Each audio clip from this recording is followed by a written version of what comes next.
A data FIFA é uma... E aí tá com a abstinência do São Paulo Futebol Clube. Nesse vídeo, vamos mostrar como é que está o tricolor durante o período sabático. O Morumbi poderá ser utilizado nas estreias do Brasileirão e da Libertadores, mesmo com 2 shows de uma banda coreana entre as partidas. Está cada vez mais claro que não vale a pena receber esse tipo de evento no Morumbi, e a gente vai explicar por quê. E o elenco? A diretoria garantiu a permanência do Cédric. Finalmente temos um lateral direito confiável. E o Calleri, sai ou fica? O Zuba vai com o esquema de 3 zagueiros para o resto da temporada? O que você acha?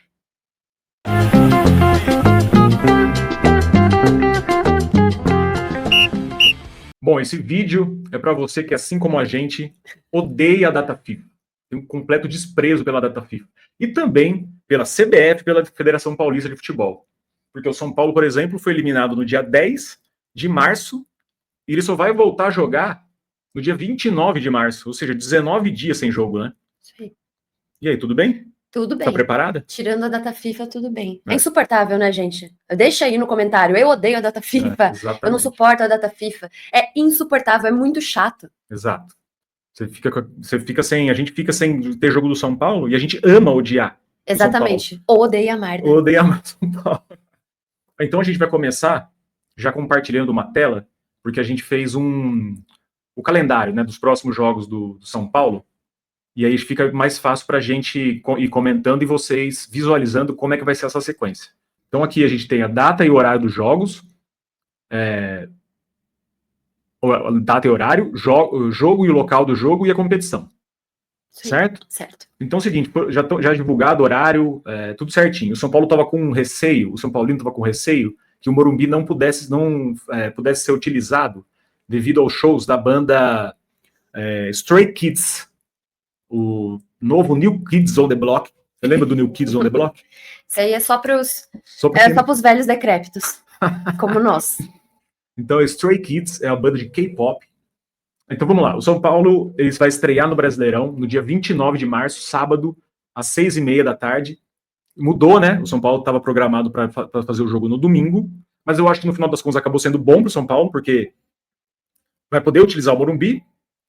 E bom também para Corinthians e Palmeiras, que mudaram os jogos deles que seria no sábado para domingo, né? Exato. E vai jogar com o Sport no Brasileirão, tá bom. Então, na quarta-feira, dia 2, São Paulo viaja para Córdoba encarar o Tadieres na estreia da Libertadores.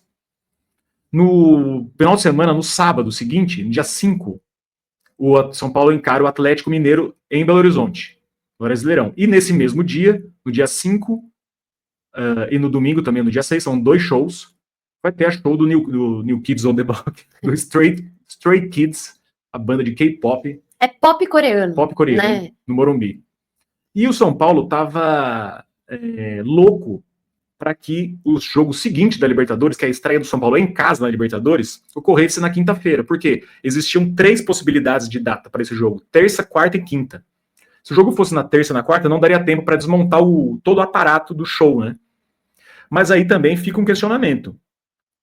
Como é que o gramado do Morumbi como é que o São Paulo vai receber esse gramado do Morumbi, né? Depois do show da banda coreana para esse jogo. Mesmo que fosse na quinta-feira, né? Enfim, o que você acha dando esse panorama assim, o que você acha desse calendário do São Paulo e dessa utilização do São Paulo conseguir utilizar o Morumbi para esses jogos, né? Porque é muito importante ter. Imagina se o jogo fosse em Brasília. Pelo amor de Deus. Pelo amor de Deus. Uhum. Eu acho que já que fechou o acordo lá com a Live Nation para fazer esses shows, não tem mais como voltar atrás, né? Uhum. Vai ter que fazer o show de qualquer jeito. Então, os dirigentes do São Paulo, eles têm que, né, se esforçar para poder, pelo menos, manter o Morumbi como o estádio em que esses jogos vão acontecer. Uhum. Claro, o ideal era jogar no domingo, por exemplo, a estreia do Brasileirão no Morumbi contra um time subido da Série B. Quanto tempo que isso não acontecia com o São Paulo? Muito. Então era muito importante ter o Morumbi, mas já que não vai ter como ser no domingo, então tudo bem. Sábado, 6h30 não é um horário tão ruim. Demonstra que a diretoria finalmente resolveu se coçar para poder fazer com que o São Paulo pare de ser tão prejudicado assim nessa marcação desses jogos. E o São Paulo, e por consequência, o São Paulo esportivamente, porque é muito mais forte jogando no Morumbi do que em outros estádios, né, como mandante, e também parar de prejudicar a sua torcida. Exatamente. Como você falou, seria um verdadeiro absurdo que São Paulo não conseguisse jogar esse jogo no Morumbi. Ia ser, assim, uma decepção gigantesca. Imagina, a estreia do São Paulo no Morumbi, um grupo difícil, que a gente falou aqui na live que a gente fez, do sorteio, do react que a gente fez do sorteio. Você abrir mão da força do Morumbi, né? Num grupo tão equilibrado. Esse jogo do Alianza Lima é um jogo chave. Se você tropeça em Córdoba, você não tem outra possibilidade a não ser ganhar essa partida. E se o jogo fosse em Brasília, meu amigo, aí é decretar a falência da instituição, né? É desesperador o que aconteceu nesses jogos em Brasília, foi desesperador, porque parece que a diretoria fica valorizando mais essa questão de show e de marketing, sendo que em poucos jogos com o Morumbi lotado, você já conseguiria completar esse valor que recebe com shows.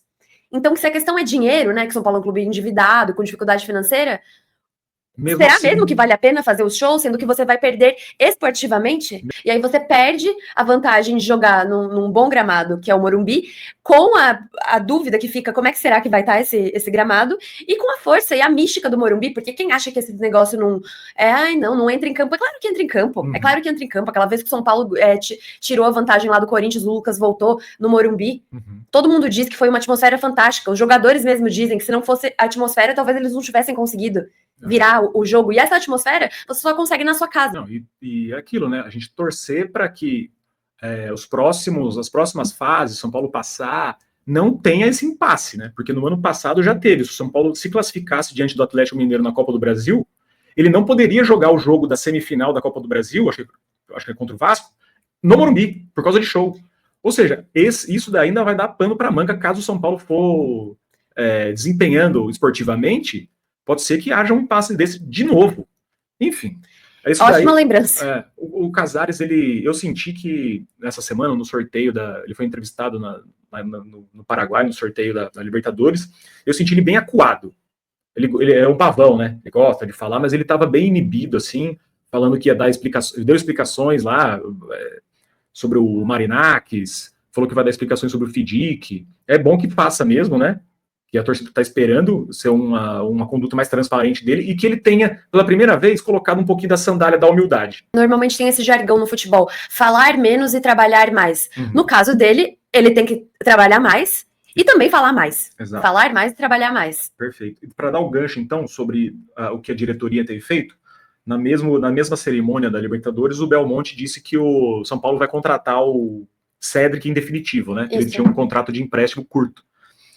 E aí a pergunta que eu faço para você, Marina Garcia, é o seguinte, é que se finalmente o São Paulo conseguiu encontrar um lateral direito confiável, dessa vez, com o Cédric. Tá certo que teve o Rafinha, era confiável, tudo bem, mas o Rafinha, ano passado, por exemplo, ele ficou meses sem jogar porque estava machucado.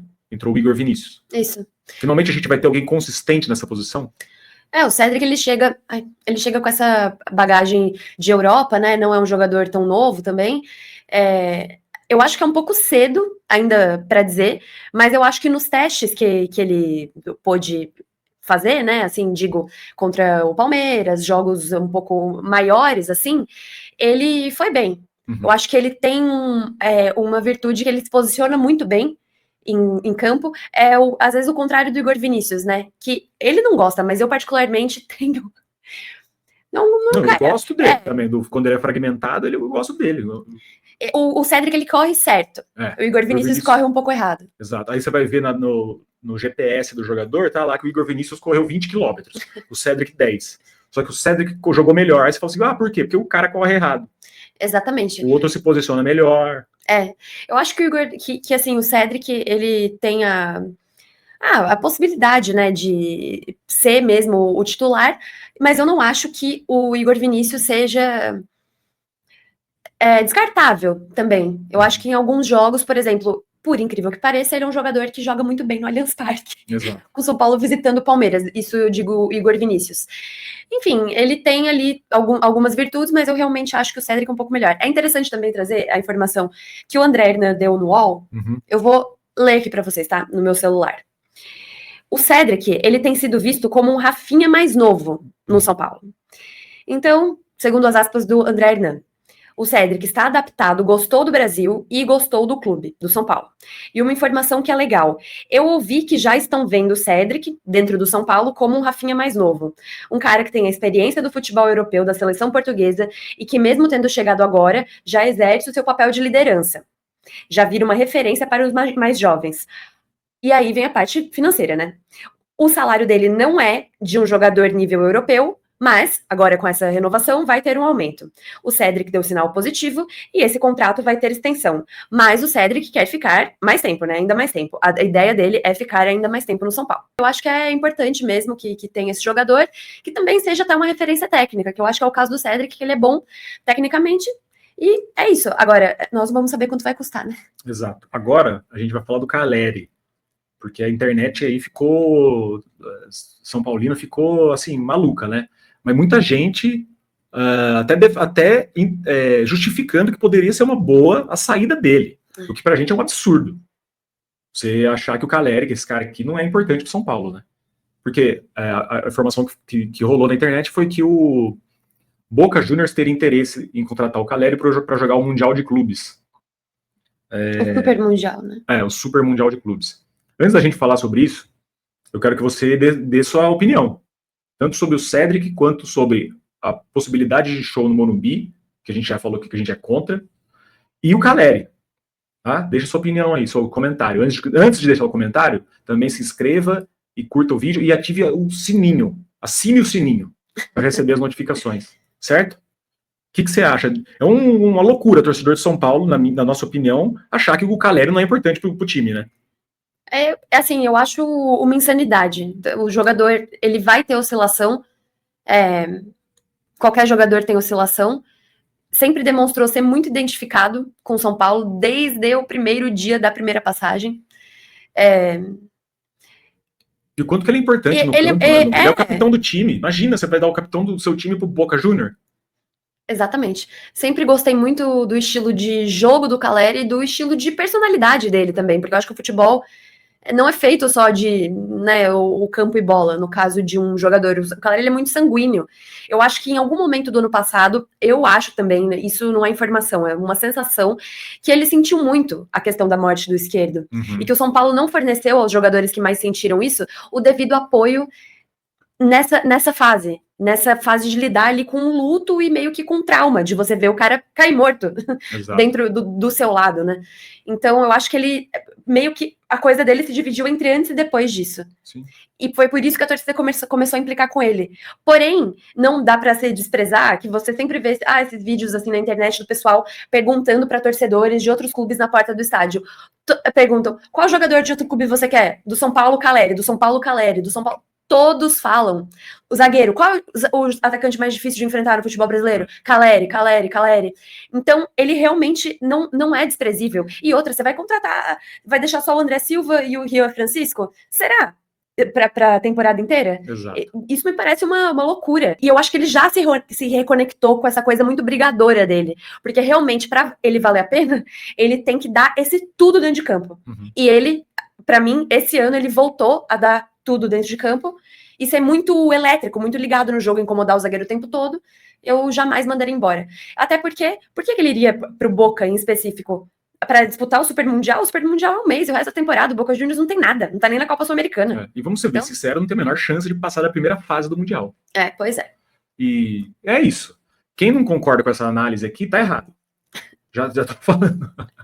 Tá errado, gente, pelo amor de Deus, olha esse homem. Bom, caminhando para a reta final, então, a gente vai falar dessa... Porque o São Paulo, então, ao todo, ele vai ficar 19 dias treinando, né? O Zubeldia optou por colocar 3 zagueiros para se sustentar no cargo, sem tempo para treinar.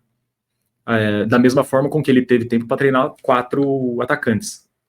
Mas e agora? Que ele ficou esse período todo, teve as 2 possibilidades, né, de escalar o time. Qual que você acha que deve ser a formação que o São Paulo vai adotar para o resto da temporada? Você acha que ele vai insistir no 3-5, nos 3 zagueiros? 3-4-3, 3-5-2, enfim? Ou ele ainda deve... Você acha que ele pode retomar aquela ideia inicial de colocar 4-2-4, né, talvez sem o Luciano, sem um dos 3 ali, dos 4 ali, mas com o Ferreirinha? O que você acha que ele pode... Qual que é na sua opinião, na sua intuição, qual que vai ser a decisão que ele vai tomar? Intuição eu não sei, mas eu insistiria nos 3 zagueiros. Ainda mais sem o Pablo. Né? Ainda mais sem o Pablo. O Pablo. Uhum. Eu sempre falo isso pra você, que eu acho que é o setor de campo que o São Paulo mais tem bons jogadores, então faz sentido que seja o setor que mais jogadores sejam escalados. Eu acho que o time fica mais seguro, eu acho que é importante o São Paulo manter essa toada de tomar poucos gols, porque isso vai criando uma casca, né, para você conseguir ir avançando nas competições, mas eu também acho interessante que seja feito um estudo jogo a jogo, a depender se for fora de casa, dentro de Perfeito, casa, eu ia falar isso. a depender do momento que o time estiver passando. Não tem jeito, tem que ser com 3 zagueiros. Jogar dentro de casa contra o Sport, beleza, vou pensar aqui contra o Alianza, vou. É melhor você ter mais alguém no meio ali que tem chegada do que ficar com. Enfim, só para fechar, eu acho que o Zubeldia na Libertadores do ano passado ele demonstrou que, especificamente na Copa Libertadores, ele sabe jogar fora de casa. Uhum. Ele fez um jogo amarrado lá contra o Nacional. Contra o Botafogo, ele equilibrou o jogo no segundo tempo. São Paulo conseguiu sustentar com mais segurança o resultado, né? Porque no primeiro foi um Deus nos acuda, no primeiro tempo, mas o segundo ele encaixou o time, o Botafogo não nada. E ainda teve a chance de fazer um gol lá. E ele também, na fase de grupos contra o Barcelona de Guayaquil, que acabou de eliminar o Corinthians, o São Paulo fez um jogaço. Era a estreia dele, né? Foi logo depois daquele jogo contra o Atlético Goianiense, que o Milton Cruz ainda tinha comandado, e aí foi jogar lá em Guayaquil. E o São Paulo fez um jogo muito bom. Para mim, até hoje, assim, top 3 melhores partidas comandadas pelo Zubeldia. Então, esses jogos fora de casa do São Paulo, tanto na fase de grupos com o comando do Zubeldia, quanto no mata-mata que ele fez, eu acho que ele tem essa percepção. É engraçado isso, não sei se por ele já ter comandado outros clubes em competições sul-americanas, ele me parece que ele tem esse know-how, assim, do que deve ser feito, de como eles devem ser mobilizados, do que deve ser orientado, né? Então, é isso. Então é isso, gente. Fala aí também no comentário aí o que vocês acham que ele deveria fazer, né? Tá certo? Chega por hoje? Chega. Tem mais vídeo que a gente está programando para tentar distrair um pouco a cabeça do torcedor São Paulino, torcedor de outros clubes, durante esse período trágico, dramático de data FIFA, abstinência do seu clube do coração, né? E a gente vai soltando aí. Ative o sininho para receber as notificações. Tá certo? Então é isso, né? Beijo na alma. Tchau.